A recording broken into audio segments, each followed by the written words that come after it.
Those buttons keeps clapping. Chi-Chi's keep wanting to come out. Okay. 3, 2, 1.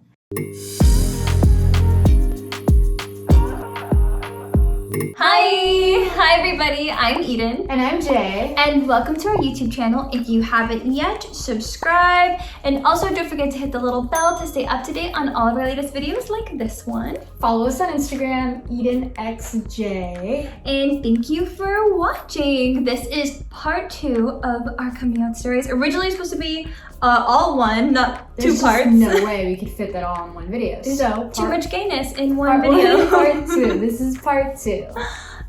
Yes. And Eden's coming out story.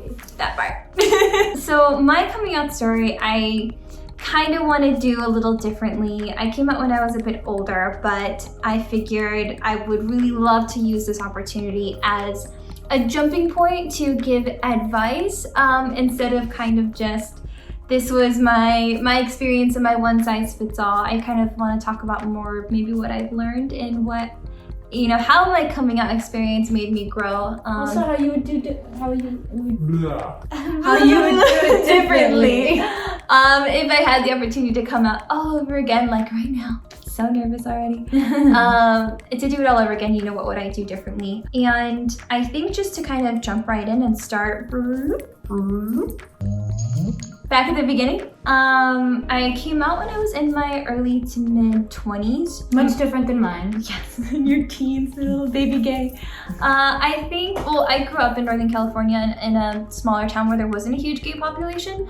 So when I moved to LA out for college and kind of became immersed in, you know, gay culture and started to, you know, see gay characters, and by see gay characters, singular gay character, from the L word, Carmen.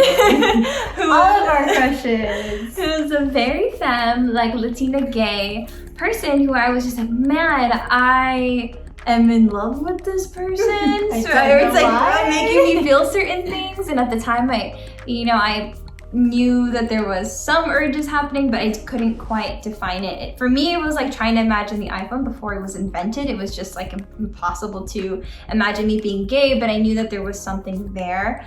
Carmen was kind of like the catalyst that started that exploration. And then obviously being in LA where it was so much more accepted, so much more normal, and everywhere where gay came in so many different shapes, sizes, colors, chapstick to lipstick to femme to butch to all of these different, you know, arrays where gay wasn't just one size fits all, which coming from a small town, you kind of have this idea of what gay people look like. And that is not accurate. So then coming here and coming to LA, I really started to explore my sexuality and embrace my sexuality. And with my parents being so far away, I, you know, was kind of living a silent gay life here slowly in LA by myself. You know, I had been independent for so long. And, you know, my parents being so far away, I didn't really feel like I needed to get their approval, really tell them, include them in my life very much. We weren't super close, but we were close. I just didn't, you know, tell them everything. However, I did really want to go to my first Pride. I really wanted to post about it. Wait, so did you come out just because of Carmen? Yeah. I didn't come out just because of Carmen. What was that like experience? I want to know more about like your exact moment of coming out. I think I really wanted to come out because I wanted to go to my first Pride and like fully live my best gay life without having to worry about my parents finding out via social media, whether it was, you know, worrying about being photographed or like a friend tagging me, or, you know, I just wanted that sense of freedom, to not have to worry about what, you know, if they saw me. I'm never one to feel like caged, and I felt in that moment, maybe it was that closeted feeling of, you know, I don't need their approval, or I don't need them, you know, I'm on my own, I'm independent. However, I still feel like I can't post or share this part of my life that I'm now starting to accept myself. So it really was my first Pride. It was actually my first Pride in Long Beach, my first Long Beach Pride. Long Beach Pride. Yeah. That used to be pre-corona, one of my favorite things to do every year, because Long Beach Pride falls around my birthday. So it'd be kind of like my birthday weekend and Pride celebration and get your line dance. Get my line dancing in. once a year. But yeah, I used to love Long Beach Pride, but having never gone to Pride, I've always wanted to experience my first Pride, and I didn't want to feel like I had to hide something. So I just got really lucky, and my dad happened to be coming to town the weekend before Long Beach Pride, so it was kind of one of those now or never moments where I just felt like, okay, if I'm gonna do this, I should do it right, which means I should do it in person. Not to say there's a right and a wrong way, everyone's very different. Personally for me, with the relationship that I had with my dad, I felt like it warranted an in-person conversation, but because he lived so far away and my work life was so crazy, I just never made sense to just go all the way to NorCal to drop this bomb and then leave.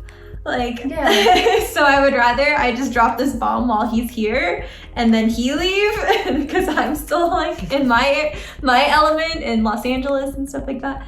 So when he ended up coming to town, that was kind of it. I just dropped this bomb. What'd you do? You did it in a coffee shop? Like, did you make it all dramatic? What'd you do? No. Well, he was in town for a conference. I don't know why my country accent's all of a sudden coming out. He was in town for a conference, and him and a couple of work buddies were headed to a bar afterwards, and I decided to join said bar. Wait, you did it in front of his colleagues as well? No, my dad and I had a couple of drinks at the bar. We were just hanging out, and I asked if he could step outside for a couple minutes to talk. And I don't know if he knew where this was. It was so crazy because I'm always curious like what he thought I was gonna say. You know, that initial, I don't know, is she pregnant or something? Or like what's like the worst I could probably tell him? Like something, I don't know. Like my dad and I have always, at least like our relationship now, we've always been able to just like say whatever we were saying or thinking. Like he tells me some of the most like whatever obscene things, and like vice versa. I've never had to hide anything from him. So I think for the first time he was like, oh my gosh, she's keeping a secret from me. And that's where I get it from. I hate secrets. Yeah. If I keep any secret from her, she like dies. It's like the worst thing ever. So dramatic, like legit dies on me. Now I know where I get it from, clearly. So I asked him to step outside the bar, and I mean, it was kind of one of those feelings where I knew I accepted it within myself. I think it would have hurt if my dad didn't accept me because he and I were so close. So I think that was that initial fear, but at the end of the day, I knew I was gonna be okay. Like I was on my own, taking care of myself. Like I didn't have help from anyone. So I would just go back to my life. I would be very sad and I'd be very hurt. And I think I was afraid of disappointing him. And it's kind of that, what's worse? Would I rather him be angry or would I rather him be disappointed? And I think those are the two things I felt like I was battling with, because he's such a old school Latino, like very like macho dad. We've never had a conversation about gay, anything, sexuality. We've never had to.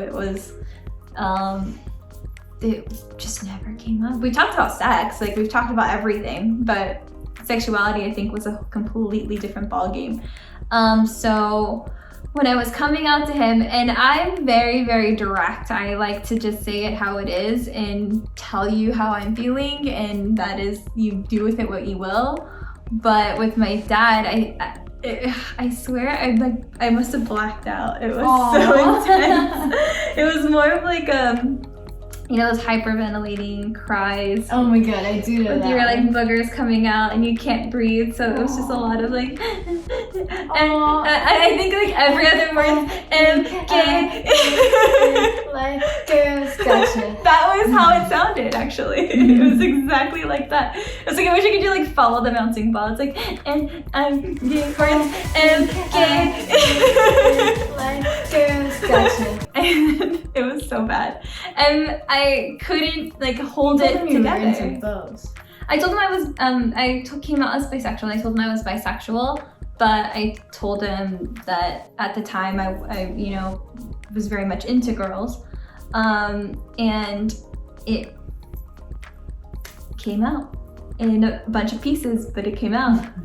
And then he had to like put them all together. And when he did, he just laughed at me and just thought I was the most ridiculous person ever for thinking like he wouldn't be okay with it. I can see that. He was just now like, knowing your dad, I can see you're that. completely overreacting. I don't know why you didn't think I would be fine with you being gay. He was probably more excited the fact that he still gets to be the only man in my life that I like love and trust. He's just like, this is good news for me. I don't know why you're crying. And he was just kind of like, this is what you dragged me out here. This is what you've been hiding from me. Like, he was more upset about the fact that I think I couldn't just come out with it. And then I'm thinking like, no, like I had to do it in this like way, and you know, and needed to be in person, and it was this big dramatic thing, which it was. And now looking back at it, and I've given this advice to a few family members who have now come out after I've come out, which is amazing. I think to me that was the most important reason for me coming out. It's the most important reason for me doing a lot of things. It was important for me to go to college so I can prove to family members that they can do it. It was important for me to come out so other closeted gay family members knew that you can do it and you're gonna be okay. And so for me to come out and now finding out about other family members who have come out after that, I think the biggest like advice I can give, or the biggest understanding that I have of it, is we come up with the worst case scenarios in our head before we even get there. So like I completely removed my dad's, I think, personality from my dad. Now looking back, and like you can even say like, I can see why he was just like, I don't get why this is a big deal. You know what I mean? And come to find out, my dad loves gay bars. Those are his favorite bars ever. Like my dad is just such a very non-judgmental, just kind person at heart. Like he's such like a loving soul. But to me, I don't know why I envisioned this person who was absolutely gonna hate me, disown me, like think the worst of me.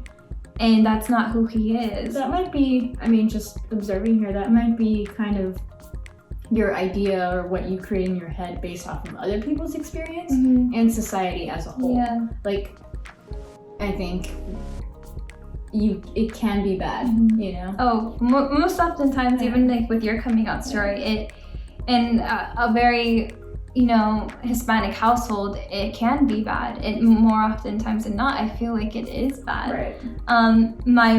I thought my mom was gonna be okay with it and my dad was gonna be very upset, but it ended up being that my dad was super okay with it and my mom was really upset.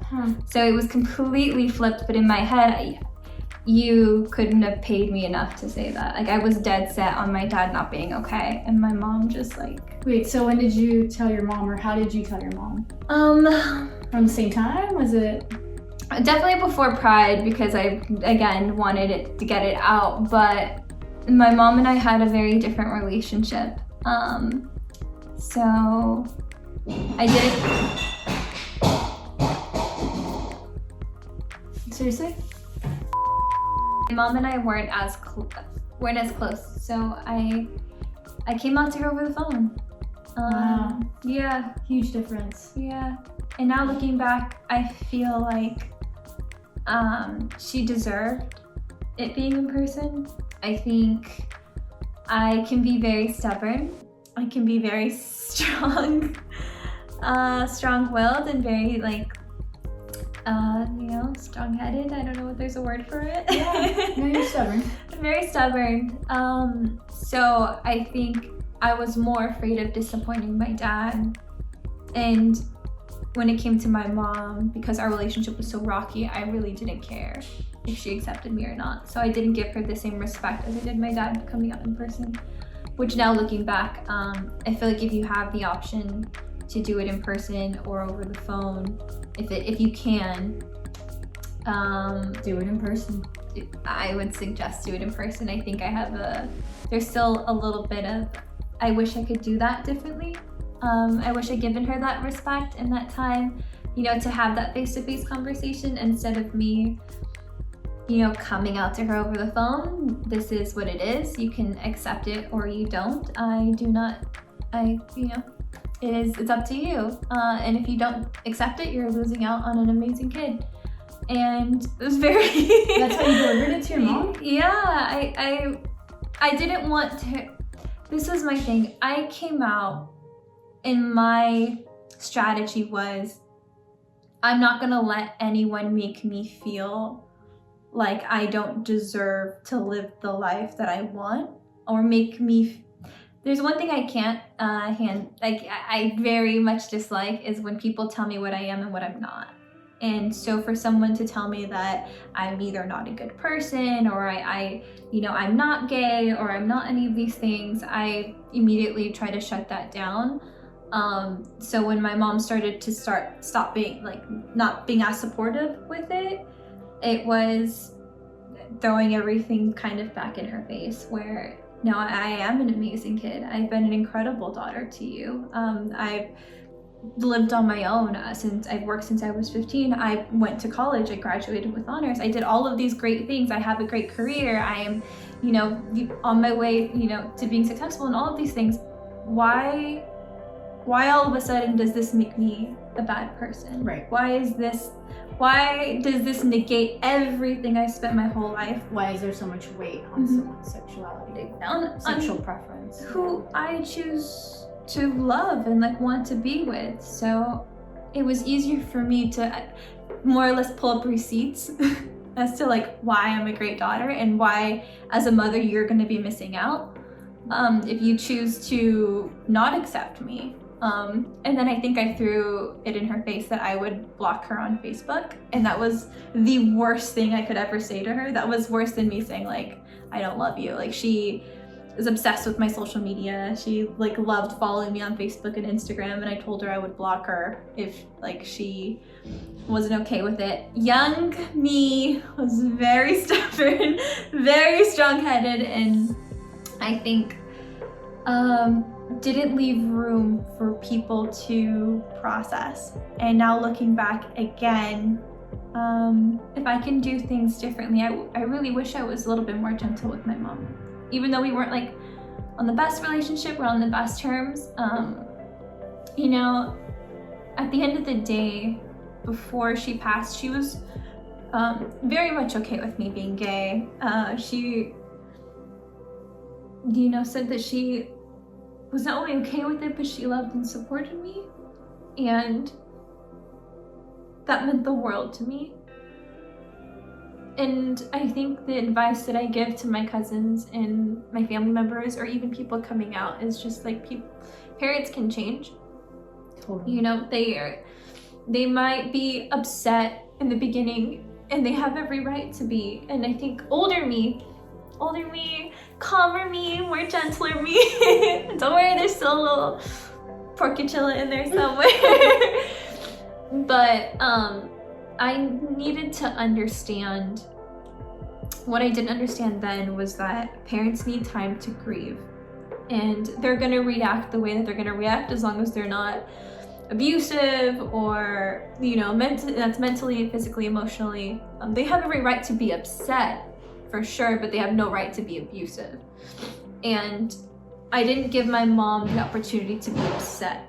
Right. And she had every right to be. Because at the end of the day, what I was so stubborn to not see was that from the moment I was born, my mom had this idea of how my life was going to be. The moment she found out she was having a girl, she saw my wedding look a certain way, me having kids look a certain way, my life going a certain way. And in one moment and in one phone call, not even to her face, it changed. She was just grieving. She needed that time. Right. And I didn't give it to her. I was so stubborn. Hey, you shouldn't beat yourself up for that. I know, but that's where my lessons come in, where it's just I understand and I empathize with my mom. Right. Because she needed time to mourn that daughter. And it wasn't she was losing her daughter, or the reason why she was upset, she felt like she was losing her daughter. She was losing the idea of what her daughter's life was gonna look like. Right. And I think she thought I was gay, so I was gonna start like shaving my head or something, or I was gonna an image of like what I would look like if I was gay, and everything was the same. Like literally nothing changed. I was still very feminine. I was still very all of these things. But you know, who I decided to fall in love with was the only thing that looks different. And I think once my mom understood that, you know, that was the only difference. I never changed, right. But who I, you know, was with is the part that changed. She became not only okay with it, but she became supportive of it. And I think I never forgave her for not just initially being like my dad and being so okay with it from the beginning. And, you know, she changed. And I think, you know, parents have every right, again, to be upset and to handle, you know, how they're going to handle it. But there's always hope that they can change. You see, you know, parents do it all the time, but there's not really a huge conversation about the process and about, you know, how strong of an individual you have to be to understand that. Yeah, you definitely have to be the bigger person. You have to Michelle Obama it and like go when they go low, you go high. Just like when I was that young, when they go low, I just went lower. Like that was my defense mechanism. Spaghetti. I was so petty. So like now when I give that advice, it's just I learned from, you know, I made mistakes, so you know, you can go out there and make different ones. I think, you know, now when I hear people talking about, you know, coming out to family members or coming out to friends and coming out nowadays, you know, when you're older, it's a very different story, but you can have a very great safety net. You know what I mean? You lean on family members that you know you can trust and lean on have friends. A support system. I think that's key. Mm-hmm. I mean, just like I talked about it in the first video, Yeah. I think it's super important to create that foundation and then take that step. Yeah. So that you can fall back on it. If things do go south, you know, and if they do, it's okay. Like at the end of the day, you can't control how other people are going to react and how other people are going to accept you, but you can control the narrative of their storyline in your life. Yeah. I very much kept my mom at arm's length and I kept my dad close, but at the end of the day, I think they both deserved an equal opportunity to be parents in their own way and react the way that they were going to react in. And, you know, there were people and family members who were not okay with me being gay, so then I just cut them out of my life. I'm very cold, like I don't care. Like you don't need that extra weight. And you don't have to prove, you know, yourself or constantly keep proving yourself that you are a good person. At some point in time, you just have to be okay with loving yourself and being okay with loving who you're going to love. And you know, as long as, and it's crazy because I'm not the only gay member in my family, in my immediate family, and even when I give my dad advice, when my younger brother came out as gay, so he has 3 kids and like 2 of them are gay. So I'm like, well, I warmed you up for the next one. And it's bizarre because even my dad, you know, and we have this relationship where he even asked me, he's like, when my brother came out, he was like, I don't know what type of advice to give him. It's different. And parents make these mistakes. That's why we're there to educate them and talk to them. And I gave him the same advice. It was like, the rules should still apply. No boys in his room, like it was for me. Like the rules are still the same. Don't date anyone who treats you badly. Who's abusive. Isn't worth your time. I mean, it's all the same thing. All the same thing. Respect yourself. Respect, you know, be respected and give respect. And the rules are still the same. Your kids are still the same. Like, that is the biggest takeaway, I think, when I talk to parents and I try to educate parents about how to handle coming out situations or how to come back from terrible coming out situations. It's having empathy for not only, you know, yourself as a parent and understanding and processing that loss, but giving your child the understanding as well to process how you reacted. Like that moment is forever ingrained in like our system of how you initially reacted. Like, you can be a saint like the rest of your life, but that first moment where, and it was an initial reaction, will always kind of be there because it's always going to be like in the back of your mind, but that doesn't mean you can't come back from it. It doesn't mean you can't keep trying. It doesn't mean that you shouldn't keep trying. And that's where my mom and I's relationship came in. Like, yes, her initial reaction wasn't the greatest, but she did keep trying. And I needed to give her time to try. And I think, like, you know, moving forward and you know, coming out is never going to be an easy story for anyone, no matter what age you are and no matter where you are in this spectrum. But I think it's so great that there are so many resources out there for prepping for coming out, or, you know, after you come out, you know, what's next, and navigating, you know, your way through your spectrum on the rainbow. I almost see coming out as a rebirth, honestly. It is, in a sense, because you get to live this version of your life that, you know, you get to explore even more, and you find out different things, and, you know, some things work the same, some things work differently. Everything is entirely different, and the world is, you know, it's your own. Yeah, I love it. I'm sorry I got so emotional. No, it's so cute. I love you. I love you. I think I really hope that helped anyone in any sort of way. I think coming out stories are, you know, they're not one size fits all, and definitely ours aren't. But, you know, we are happy to share them with you all and be some light and some resource for, you know, how you navigate yourself and your sexuality through, you know, your own rainbow. I love that. Well, on that note, thank you for joining us, guys. Thank you so much. And don't forget to comment below. We actually did this video as a request because you guys asked for it. And not that we weren't wanting and ready to share it, but we're listening and we're watching and we're reading your comments. So thank you for sharing. Thank you for bringing other people into our channel. You know, we want to be a resource to, you know, all you other fellow queers out there. And, you know, thank you for just asking, and, you know, we're reading these comments. And thank you for watching. Thank you for watching, most importantly. So don't forget to subscribe and hit the little bell so you can see what comes up next, and let us know what you want to see next, because we'll definitely read the comments. Bye! Bye! I love you. I adore you. I'm so proud of you. Thank you.